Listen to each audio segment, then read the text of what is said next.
Good evening, WrestleTalkShow fans, and welcome to our coverage of yesterday's 3-hour Legends Raw, WWE's Monday Night Raw.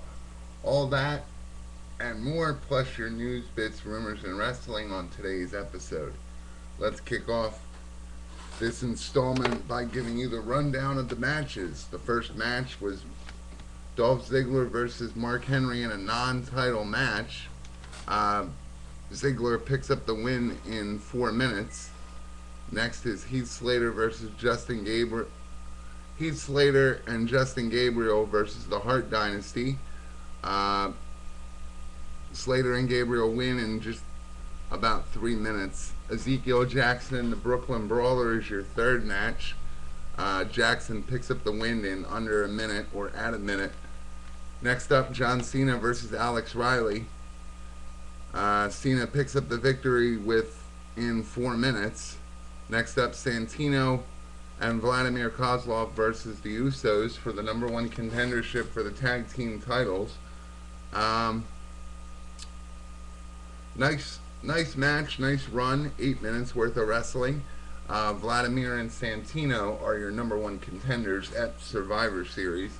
I really hope that they pick up these titles again because, like I was saying in last night's episode, for as short as it was, if you consult WWE Classics right now, they have one of the Raws back in '98, I believe it was, where DX, Dude Love, and Stone Cold Steve Austin were the three big stories, and every fan in the audience wanted to see those stories, wanted to see the promo spots, and the titles meant something. The Rock with the Nation of Domination being the Intercontinental title, and the World Wrestling Federation Championship up for grabs between Austin and Stone Cold. All that meant something. Your titles meant something. The matches meant something. It all comes full circle. You make the story mean something. We might spend $50 this week and order Survivor Series. I want full coverage of Survivor Series, by the way, as I am ordering it. I will try and be as in real time as I can be.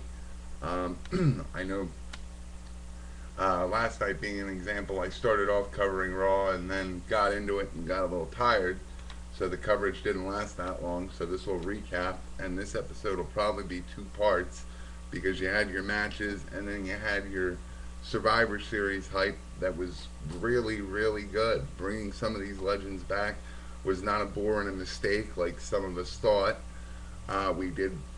We weren't really sure collectively what they were going to do with 3 hours of TV time, but in my opinion, they paved the way for Survivor Series incredibly, and threw back to the legends at the same time. Even though it's still argued that Saturday Night Main Event is what it looked like more rather than Legends of Raw, but hey, whatever. Next up is David Otunga versus Kofi Kingston. Kofi Kingston hits his Trouble in Paradise after 5 minutes. Kingston is your winner. R-Truth versus Wade Barrett. Wade Barrett gets a kick in the face to R-Truth. Barrett executes his finisher. Barrett picks up the victory in 6 minutes. Sergeant Slaughter comes out and insults Del Rio and then Alberto Del Rio and then calls him out on a match right here, right now. Kick to the side of the head by Del Rio to Slaughter. Del Rio wins in just 3 minutes. After the match, cross arm breaker by Del Rio to Slaughter. Sergeant Slaughter taps out. In another throwback to the legends, Mae Young versus today's definition of diva, which is no comparison. If we can get into it for a minute or two here. The divas even used to mean something maybe it's nostalgia, maybe it's not. I'd like to think that it's not. Um,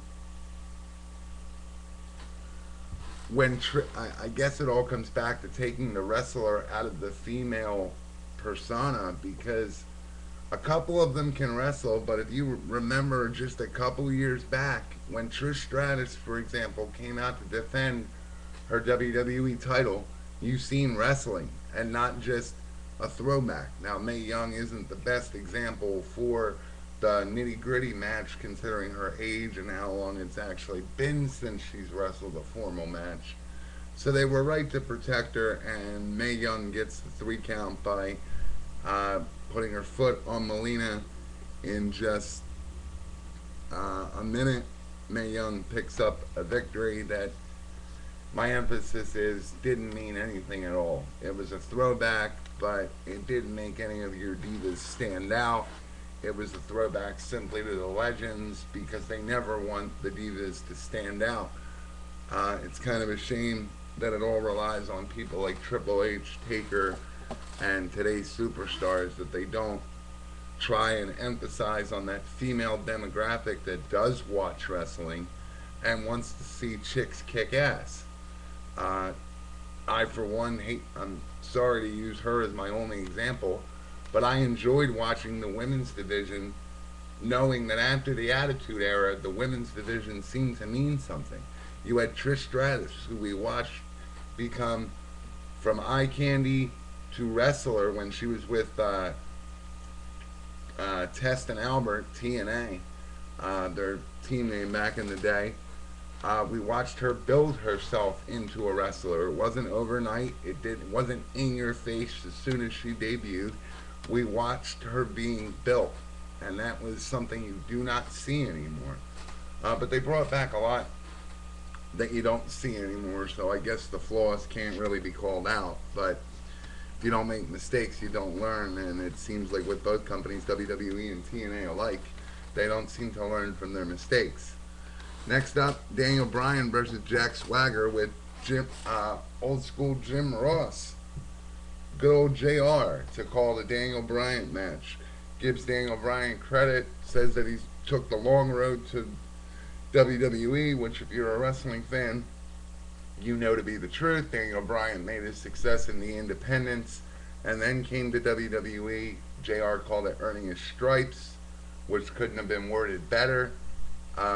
Because I don't think WWE still to this day, even though they scout, this is what doesn't make any sense. WWE scouts in the independents, but they don't give the independents the time of day.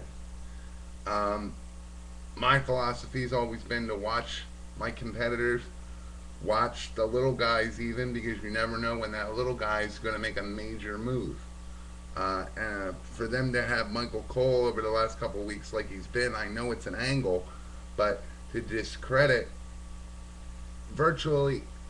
essentially discredit the independents by discrediting the work Daniel Bryan did in said independents, kind of makes WWE look bad, because we all remember WWE snubbed its nose at Bryan and then needed something for SummerSlam.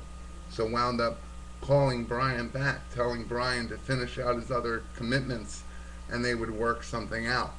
So, lucky for them, like we said in a previous video, I forget the title, but it's on our list somewhere.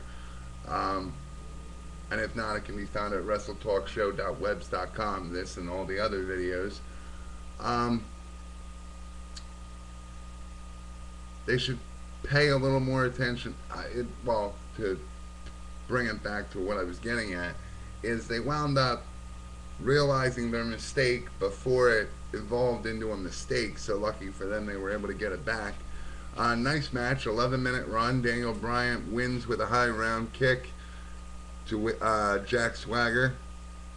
After the match, Ted DiBiase attacks Daniel Bryan, stares at the U.S. title, implies that a storyline will build and a title match is to come.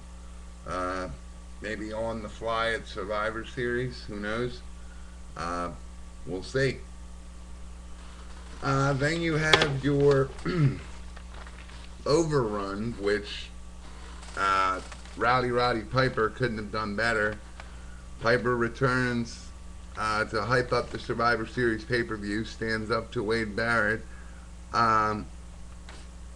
says to Cena if he gives the title to Barrett like planned, it will be spitting in the face of all the legends he claims to respect. Cena says for months he's heard free or be fired, but fired from what? If he gives up the match, he'll be the guy that's sold out. If he doesn't give up the match, Um, he'll be stuck in Nexus more or less. Um, promises to call the match right down the middle. Barrett forces Cena then to wear the Nexus shirt and raise his hand in victory, the same way he hopes to be victorious at Survivor Series. Instead, Cena raises Barrett's hand into the attitude adjustment and throws the Nexus shirt back at a lifeless Wade Barret, and Piper couldn't be happier. In news, bits, and rumors, Hulk Hogan suing his ex-wife, claiming that Wells Fargo Bank and her both did not live up to their financial duties. His wife, Linda Bolea, who is titled as the business manager in the marriage, says that the revised lawsuit says that she did not educate herself on the liabilities that basically the liabilities that the Hogan family could have faced when son Nick Hogan got into a car accident and left one of his friends in a vegetated state.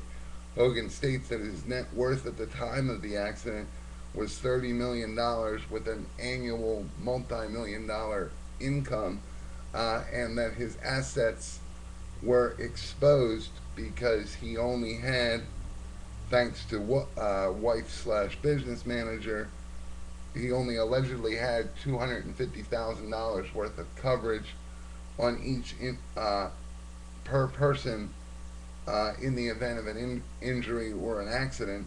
So he's basically claiming that everything else was covered. The full report at pwtorch.com. Everything else was more or less taken care of, except for liabilities involving Hogan's automobiles, which it's listed that Hogan's name is on as the owner of all his automobiles, and that Wells Fargo did not advise him that he did not have enough coverage on his automobiles or his assets in general, as he's claiming. He claims the bank nor his business manager told him, nor did his business manager educate herself on possible liabilities that could, and as we know now, eventually would expose Hulk Hogan's multi-million dollars. In a nutshell, his wife knew about it and it helped her with her divorce. He's more or less saying he became even more vulnerable when he had to pay out for his son Nick's car accident, and he's blaming her for that. For the latest news, bits, and rumors in wrestling, feel free to visit WrestleTalkShow.webs.com. Until next time, enjoy your evening.